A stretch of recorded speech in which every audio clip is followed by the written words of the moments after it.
سوال داسې دی چې د دې الکانو یا د دې بوډاګانو د ټولو خو الکان یادوم خام مرد خزرات یادوم د دوی په دې اننګو باندې دا ویښته راوخیږي نو دا ویښته خریل د جایز دي که ناجایز دي یا د دې ویښتو وباسل جایز دي که ناجایز دي نو مسله داسې ده چې د دې مخ دا ویښته خریل هم جایز دي داس د ګیرې د حدودو نه بار ګورئ ښه د ګیرې د حدود دننه خبره نه کوم د ګیرې د حدودو نه بار په اننګي په دې رخسار باندې چې کوم ویښته ولاړ دي په دغه ویښته خریل هم جایز دي په نوسي یا په تار باندې ایستل هم جایز دي او یا په هغې ویګ باندې وباسي هغه بلیک ماس ونته کې په هغې باندې وباسي نو هغې باندې هم جایز دي خو ګوره دا واوره چې که چا په هغې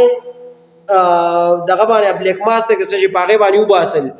نو ګوره بیا ورته خیال کوئ چې هغه اکثر په دې مخ پورې لږ پاتې شي ګوره د هغې سره اودس نه کېږي هغه ګوره دننه اوبه نه پرېږدي دې یوې خبرې ته پکې خیال کوئ مسئله لیکلی دا فتاوا هندیه جلد 5 صفحه نمبر 358 فتاوا هندیه جلد 5 صفحه نمبر 358 دې سره ریلیټډ بله مسله ده چې آیا زمونږ په دې غوږونو باندې ویښته راوخیږي دغه ویښته کټ کول دا جایز دي که ناجایز دي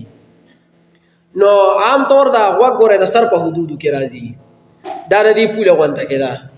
نو که چېرته د سر ټول ویښته کټ کېږي یو دا د ورسره پکې هم کټ شي د دې څنګه ویښته کټ کېږي دا د ورسره هم هسې کټ شي خو که یو سړی چې زه ویښته نه کټ کوم غټ غټ ویښته مې دي خو په دې غوږ باندې مې دغه دي ویښته دي دا ترې نه کټ کول جایز دي که ناجایز دي نو د غوږ نه ویښته کټ کول یا په هغې ماسک باندې ایستو گنجایش ته جایز دي چې سړی وباسي څه قباحت پکې نشته دی نو د رخسار ویښتو او یا د غوږ ویښتو دا د وجود نه لرې کول جایز دي د باقي ویښتو مسایل به انشاءالله بیا ووایو